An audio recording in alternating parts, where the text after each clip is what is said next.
Hello everyone, welcome. My name is Matthew Wheels and I'm from Cinema Australia, and for those of you who don't know, Cinema Australia is an online space dedicated to the support of Australian-made films. So it gives me so much joy to see so many people come out here tonight to support this not only Australian film but West Australian film. So how about a round of applause?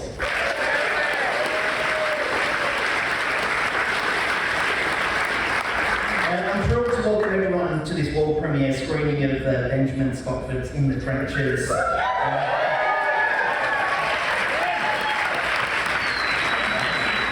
an incredible behind-the-scenes look at Jordon Prince-Wright's World War I epic Before Dawn. Everybody, welcome along to the world premiere of In the Trenches. One of the reasons I started the Backlot and Halo films, and one of the things I never take for granted and love in the role in both of those organisations is the ability to support young emerging filmmakers. It's what gets me out of bed in the morning, and it's something that I really genuinely love doing. 15 years ago, when I was at Paramount Universal and DreamWorks Animation, I received a letter in the mail with a USB in it from a 13-year-old kid from Swan Christian College who was in first year high school, and his name was Jordon Prince-Wright. He asked me to watch his film and told me he wanted to be a filmmaker, and I watched it, and I wrote him a letter back encouraging him and put a stamp on the letter. 8 years later, he comes into the Backlot and told me that he was the kid. I already knew who he was by that stage, but he then told me that he was the kid who wrote me that letter and asked me if I wanted to make a World War I film with him. At the time, I thought it was never going to happen. I thought, the kid's 21, 22 years old, where are you getting the money from? And he said he was going to go out and raise X amount of $1 million in time, and if you raise the money, will I help him make it? And I said, mate, you're 22, if you raise that amount of money, I'll help you make anything. Not realising that he would come back 6 months later and tell me he'd done it. And then I had no choice. Just on In the Trenches, what Ben's actually captures really wonderfully is not only an incredible level of ambition from Jordon, but an unparalleled team effort. It shows how brutally hard it is to make any film. It doesn't matter whether it's a short film, a documentary, a bad film, a good film. It's really, really hard to do. And the level of ambition and scale on this thing on a relatively small cash component budget this has never been done before, in my opinion, and I don't think it'll ever get done again, to be honest. Every single person involved in this, and when I went down on the set, I saw the conditions, which were treacherous, to say the least.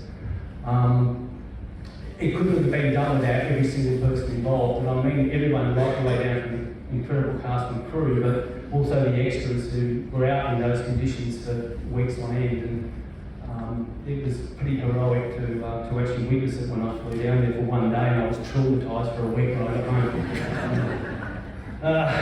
I just want to say just a few thank yous before I introduce Jordon. I just want to say thank you to Richard, Jack, Susie, the whole Reef team who every year deliver. I know how much work goes into it. I was chairman of the board of Reef for 10 years, and I know the amount of work that goes into getting this festival to happen, and it's an absolute credit to every single one of you. Ingrid, Tony, Candice, and the whole Luna team. Again, everyone at Luna is absolutely sensational, and they all make this happen as well. And they've been really incredibly supportive of Halo and what I do as well, and the Revelation team as well. I want to say thank you to my assistant Caitlin McPherson, who I couldn't do what I do without. She assists me, she's amazing. And I just also want to thank, and I sometimes forget, I just want to thank my wife Emma, who's incredibly supportive of me. I sometimes think I bite off more than I can chew, and I couldn't do it without her. But I'll hand you over to Jordon now to say a few words, and just thanks for coming along and showing your support. Thank you. How is everyone? Hey, how is it on? Look, I just want to say a big thank you all for coming out tonight. Massive thank you to Ben for putting this film together. To give you an idea, I went into filmmaking because I wanted to be behind the camera, and now he's put me in front of the camera. And look, I still remember the day that I was on set. He walked up to me and said, "Oh, hey, Jordon, I actually want to I want to make a documentary, which when you hear that on set, those that understand filmmaking, documentaries mean things are going wrong, so therefore it's really good to get it on camera. And I'm trying to make a movie here, and he's like, yeah, let's film all the stuff that's going wrong. So yeah, but in saying that, Ben's done an incredible job. I actually haven't sat and watched the whole thing yet, so I'm quite excited to.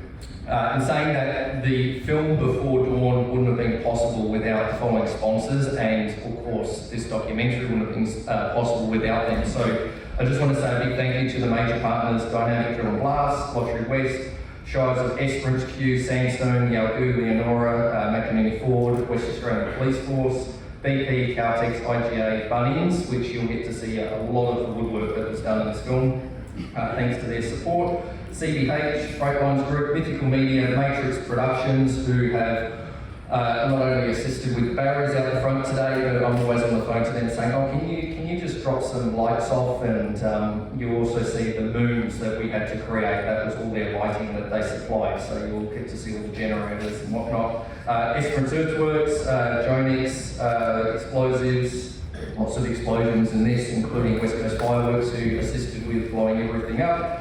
Access Hire, Major Motors, and First National Real Estate. I just want to also make a quick shout out to major sponsors, the Army Museum of Western Australia, which, going back to that story when I was 13, they actually supported my first ever short film, so which, believe it or not, was actually a war movie. So look, above all, thanks a lot for coming out tonight. Like I said, this is, it's a dream come true to be able to make films, but being able to work with the incredible cast and crew. What I love about what Ben's done with this is it's not necessarily about the film Before Dawn, but it's about a whole bunch of people getting together to make a project which was thought to be impossible, and is because of the people behind this, the people that actually went through hell and back for 7 weeks, in the trenches, in the mud, in the heat up at queue, that were able to do this. So above all, I'd also want to say a massive thank you to all the cast and crew, and I'll hand you over to Ben.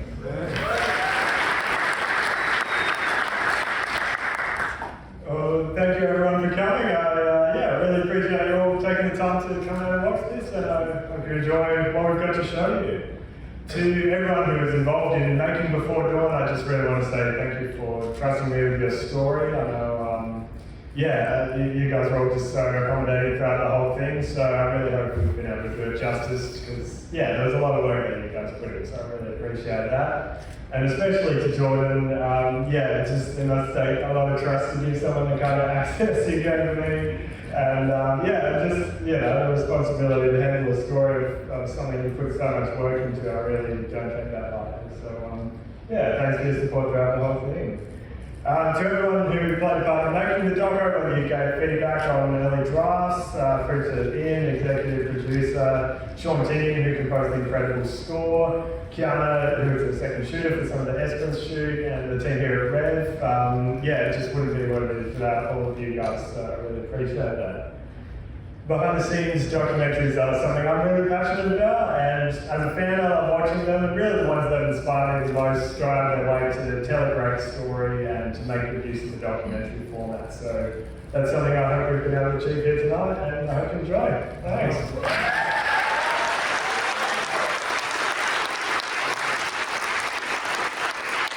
So thanks for coming everyone, and thanks for supporting Australian cinema. Enjoy the film.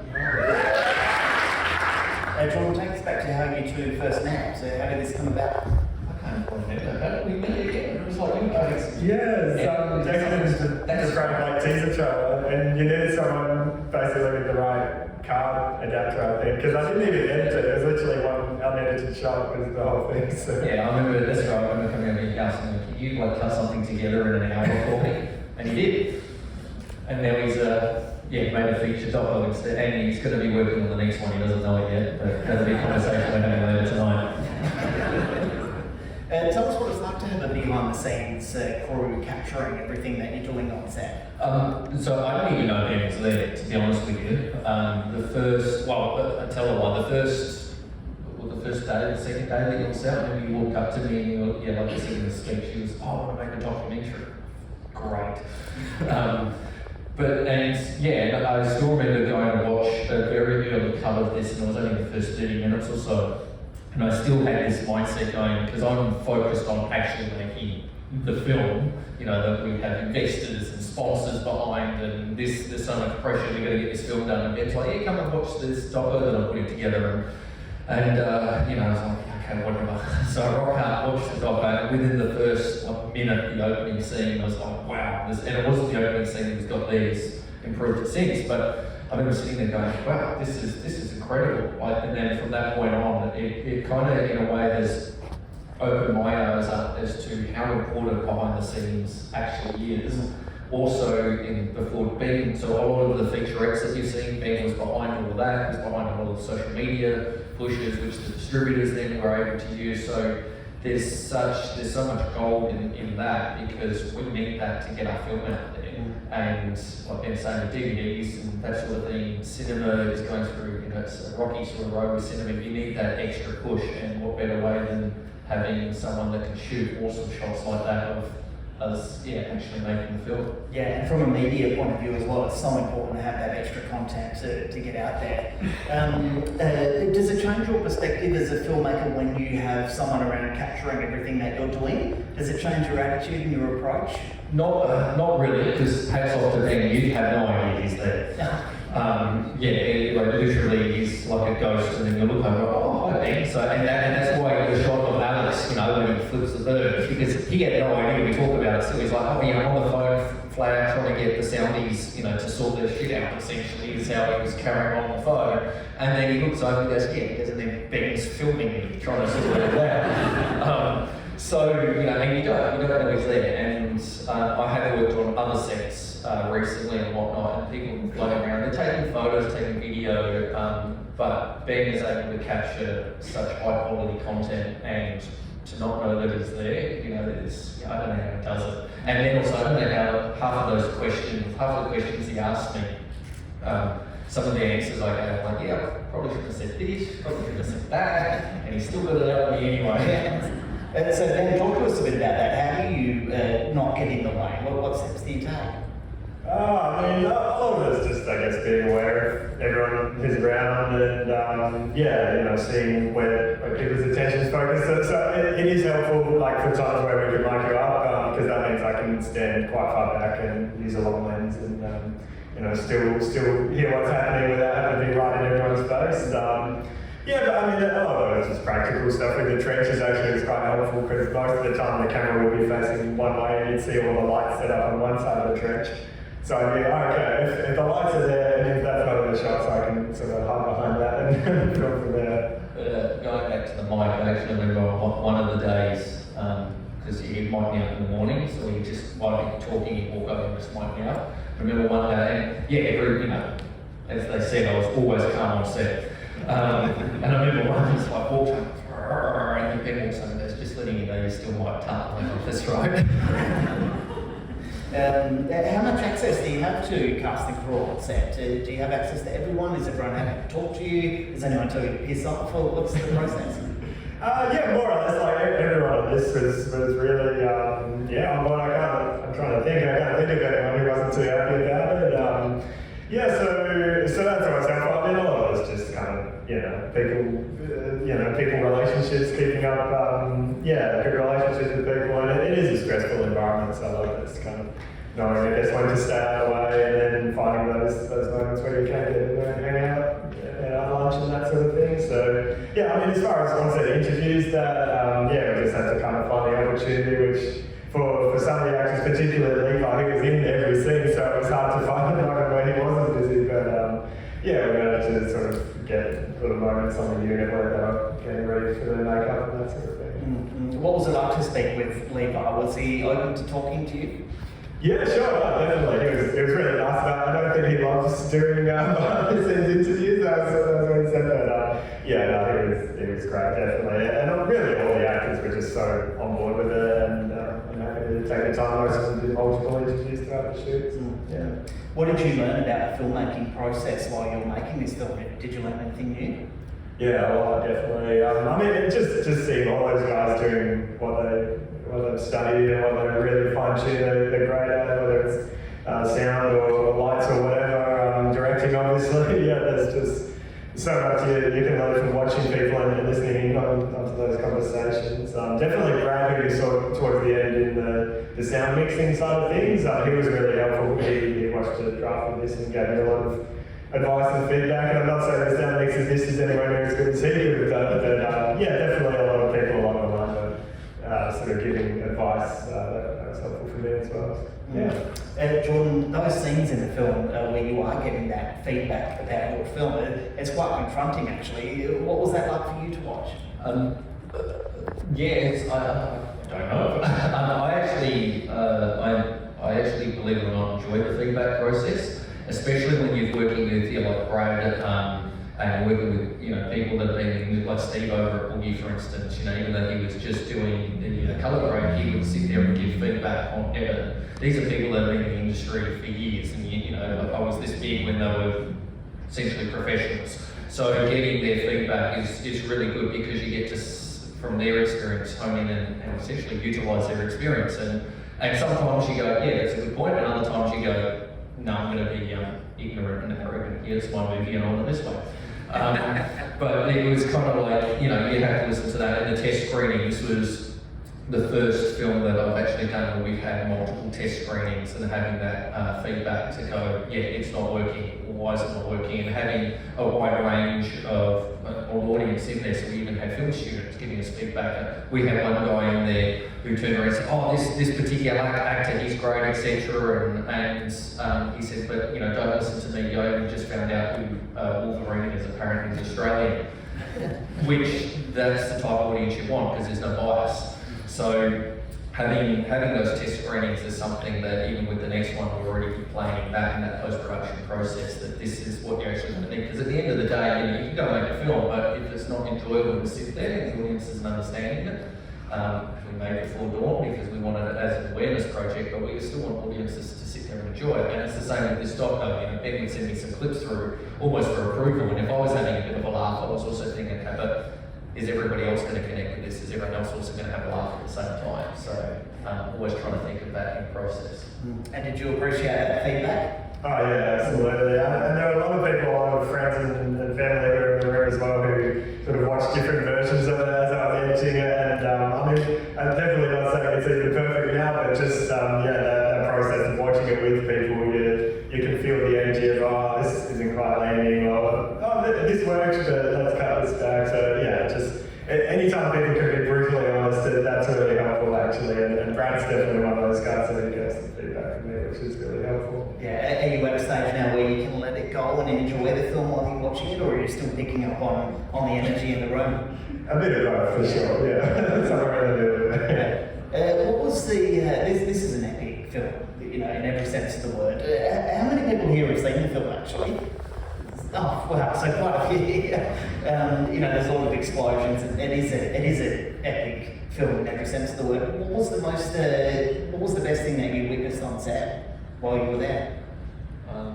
What, me or Ben? No. Oh, sorry. I'm sure you witnessed one. I'm not a witness low explosions. I kept going at all. Yeah, I mean, it really is hard to pick one thing. The sets has just got to be the highlight as far as just being there and looking around and going like, wow, so it feels like you're there and however many years ago, World War I. That was just the most impressive thing, seeing it wasn't just this tiny little bit of set like most movies, and then you'd have like a green screen to film the rest. It's like, oh, all the way back there's like the whole background, it's all there. So that was pretty amazing. Well, what were those explosion scenes like? Oh, the explosions, yeah. It was fun. Most of it, to be honest, for me, was just I was focused on trying to cover my ears and film at the same time. And eventually I got on some earplugs, so that was helpful. But trying to make sure that the camera wasn't going to get a big plop of mud laying on it and that sort of thing. So, trying to be like as close as possible, but not destroy the camera. Yeah. We've got so many questions coming through here. It's quite unbelievable, actually. So I think instead of me reading these questions out, I'm going to hand this over to you guys to pick which ones you want to answer. I think there was one about Aaron and yourself for being in a committed relationship. I mean, what?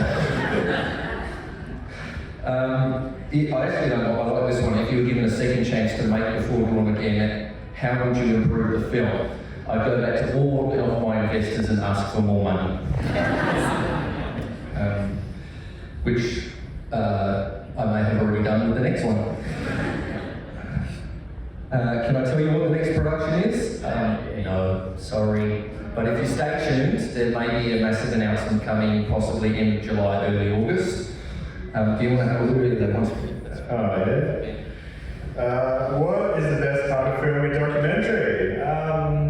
Yeah, for something like this, definitely just being a part of that. I guess it really helps when it's on a subject that you're really excited about and interested in, which for this case is definitely the case with filmmaking. Like just, I don't know many other roles, maybe a producer where you get to actually walk around to like every department and just kind of go wherever you want on the set and ask people questions when they're free and that sort of thing. So that's just, yeah, an incredible experience, and that's the sort of thing that I'm hoping to bring to the audience as well. As well as these behind-the-scenes documentaries, do you have any interest in making narrative feature films? To a small extent, but definitely the behind the scenes is like, yeah, that's what most excites me. So there's, of course, it's always good to have a bit of variety, but definitely behind the scenes is number one. Yeah.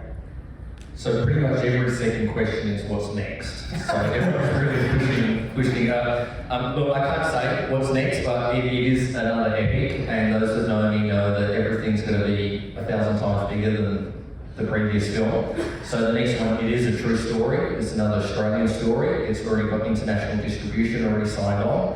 And like I said, we're hoping that it's going to be filmed in WA, but there is possibly going to be opportunities for filming over east and possibly even stuff overseas. But it's another epic story. It's a true story. But yeah, that's as much as I can say at the moment. But yeah, there's also some thinking about the most challenging part of actually doing the documentary. Well, it's probably up there for you as well. Alex talked about it a bit as far as sound goes. It really, it was just so windy there. There were quite a few days where it was just, even though we had the microphones all going, there's just nothing usable because they were just getting completely smashed with wind. So it seems like when the drone is going up and they're charging across where wind was a big problem that day. So we pretty much had to make that whole scene based on interviews for the audio and then add in a few little sounds, even though there were conversations and things happening on set that we were there filming, and you could kind of hear it, but it was just constantly, no, it didn't sound great. So yeah, that was one of them for sure. This is actually quite a good one here. About sleep, how much is sleep deprivation got the better of me? To be honest, when you got on set, you switched on. So with that night that I was locked in the hospital and having 3 hours sleep, as soon as I got on set, I remember Simsy, who was a unit manager, coming up to me, eyes were glassed over, and he's like, "You're all right?" Yeah, everything's fine. And he spoke to me, a few weeks later after we caught up, after we had finished filming, and he said, he goes, excuse the language, he's like, "You look like shit that day." And I was like, "Well, cool," but I had no idea because I was just focused on getting the job done. So it was something that, you don't really think about it. The adrenaline's pumping, and we love what we're doing. So it was quite good. So how's your health now? Sorry. How's your health now? Yeah, good. Everything's hunky-dory, which is great. Touch wood. But yeah, everything's kind of, the thing with Before Dawn is, so I had a tumour, ear, brain tumour, etc. when I was three, I think. Is that right, Mum? It was 3, something like that. So because of telethon and their support with PMH, essentially, and then I spent a lot of my childhood in PMH. So Before Dawn, along with a lot of the films we do, actually supports telethon. So we go out there, so even with the next film, part of the international distribution agreement was, great, but we're going to be doing a charity agreement here as well with telethon. So it's fantastic that not only do I get to do what I love doing, get to make films, get to make Before Dawn, have the awareness of the Anzacs, etc., and Australian stories, but also get to support charities at the same time.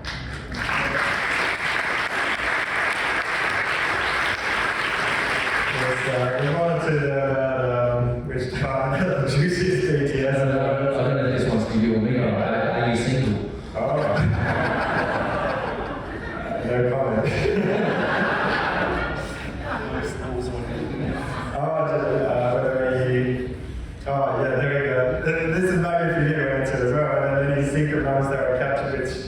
didn't know about it at the moment, or any fun delete that looks from Jordon?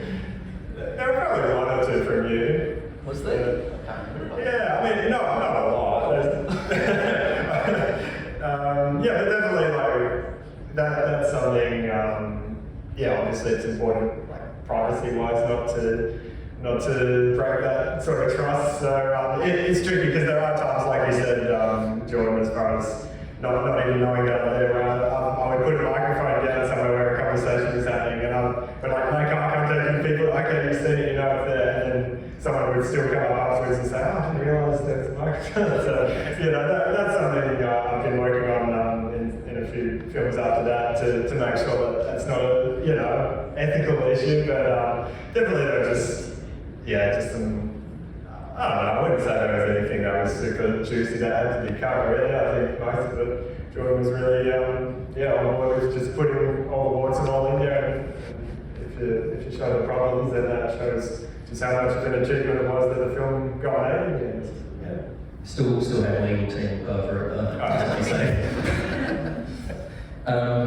so there was one here about the process of the film and at what point did Umbrella Entertainment get involved. So Umbrella, we pretty much, through Ian, who was the EP, was very early on when we were in pre-production and in communication with them. And the thing with Before Dawn is it was reverse engineered. So normally you always have a distributor up front, you have to get funding up front, and then you make the film, and there's usually a lot of control with that distributor. The thing with Before Dawn is we've got various distributors for all countries in the world, which then I guess follows into the next question about where you can see it. So it's on DVD at the moment in Australia and New Zealand. It has hit Europe. All the advanced screenings in Europe sold out. It's doing very well over there. In fact, opening weekend was bigger than our Anzac Day week here, which was fantastic. July 19 it hits America, South America. So this is a film that was independently produced here in WA, and yeah, as you saw, we had Australia's largest film premiere, which was, we expected maybe 300 people to rock up, we had 1,500. And then we thought, oh, we might do a couple of screenings in Australia, and now it's being seen worldwide, and it's incredible. It just really goes to show that we can actually make incredible films here in WA because we have got the talent here.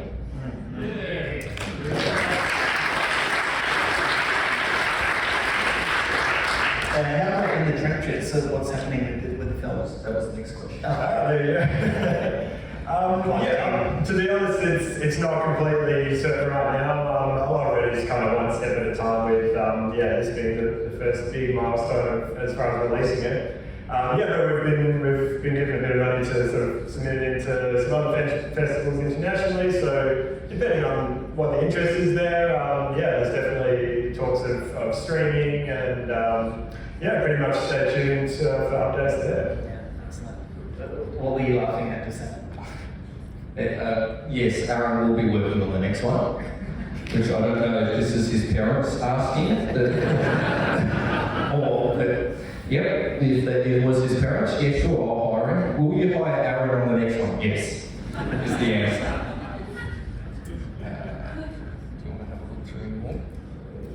While you're looking through it, Jordon, tell us a bit about making a film in Western Australia. What makes it so special about the cast and crew? Definitely, like I was saying, we've got.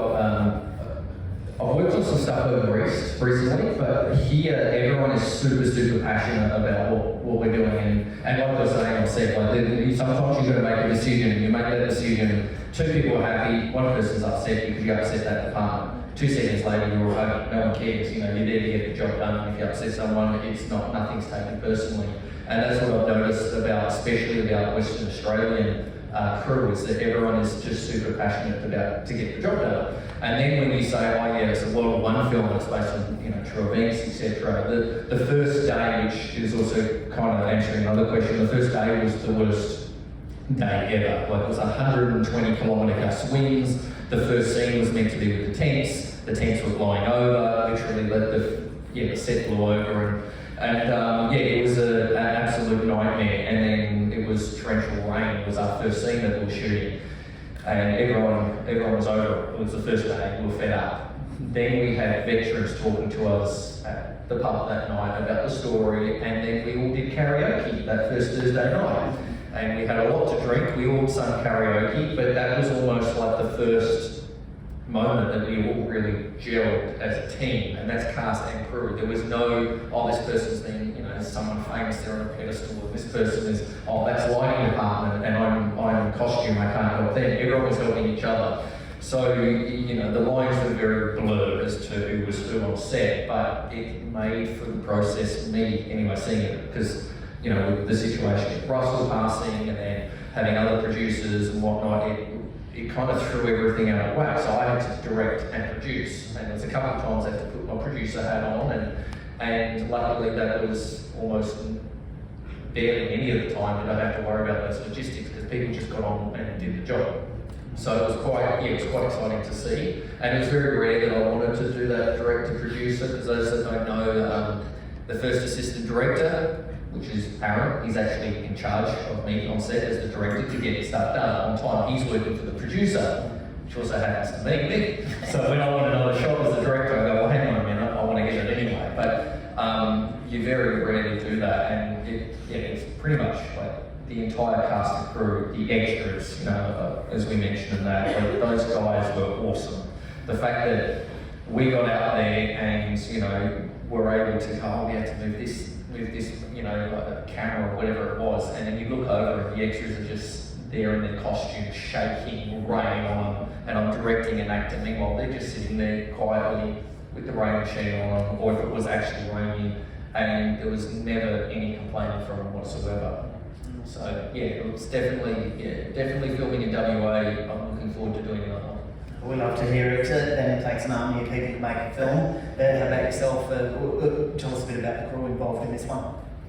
Yeah, so it definitely was a pretty small crew for as far as the documentary side of things, but definitely, yeah, like having, probably the most valuable thing was definitely just having feedback from so many different people. Like that really made a huge difference to actually shaping the story. Yeah, I mean, everyone I thanked at the start absolutely played a massive part. Obviously, yeah, Jordon and stuff being involved in it, yeah, just really did kind of shape the story, having other people involved. But definitely Sean Tinney on Shanna as well, who did the music, and yeah, I'm just so happy with what we put together there. Yeah, terrific. Do you have another question now? I think we've got time for one more. Oh, sure, there was one that could be for both of us as far as what was your favourite scene to film. And you kind of said one in the doco, but like, I'm curious, you talked about the father-son scene on the board. Was there another one like that you look back on fondly? Definitely not the sheep scene. It was just a nightmare, it really was. It's like, okay, we want the sheep to go that way. The camera's there, the sheep will go that way. Yeah, that was shocking. But anything that had explosions in it, essentially. So yeah, Ken and his whole team, his wife and whatnot, like that was just awesome. It was fantastic, you know, going. But with the sound design, you know, the film is a massive bang, but on set it's like a pop. That's it. But it still looks awesome. So you always have to have your own imagination as to what it's going to look like. But yeah, I said in the doc about the father-son scene, I really liked that scene, but the other scene I really liked is the scene that we had so many issues with and then cancelled it and went back and filmed it, and that was the argument scene between Nichols and Jim, you know, when Nichols finally confronts Jim and he's been lying through the whole thing. And that was that massive fight, because we actually had rain that day. It was muddy, it was, you know, it was everything that I had envisioned, and that was one of the very early, actually it was the first scene that Jared and I locked off in the script. So I knew what I wanted to look like. So when I was being told that I couldn't have rain, or no, you can't do a tackle, or I was just like, nah, you know, you can win. People can win another time not having a rain machine, but this one we are having that rain machine, because that's what I wanted from the start. And yeah, so that's kind of worked out, and definitely then also the ending. The ending was another scene which in the script was not like how it ended up in the film whatsoever, and that goes to feedback. Those test screenings, people would sit there and they're like, oh yeah, the ending was alright, and it's like, yeah, we don't want that, we want an ending where people walk away crying. Yeah. And at the premiere, when they pretty much the buzz marketing on the night brought me back out and said, right, you can stand here, so when people come out, they're going to have photos, etc., and everyone's coming out, and everyone was crying, and I was like, oh no, what have they done? You know, what have we done? But that's like, yeah, that's what we wanted. We wanted people in tears to go on this emotional roller coaster, see the sacrifices of men and women back then, and yeah, that's pretty much what we set out to achieve. Yeah. And Ben, do you have an answer for that one? Probably actually the same as far as the rain machine scene, but for a little bit of a different reason, just as far as filming the documentary, like one of the trickiest things is to capture as many elements as you can for the scene on set rather than having to have an interview kind of fill in all the gaps afterwards. So that was one where we had, I just happened to be in the right place at the right time and recording when the radio call came in saying the rain machine will not start, and there are all these different lines of dialogue that kind of build the stakes, so we really didn't have to rely too much on interviews for that. So that's definitely, I mean, there's nothing wrong with interviews obviously, but whenever you can, I like to kind of stay present on set and show things as they unfold. Yeah. How about another round of applause for these guys?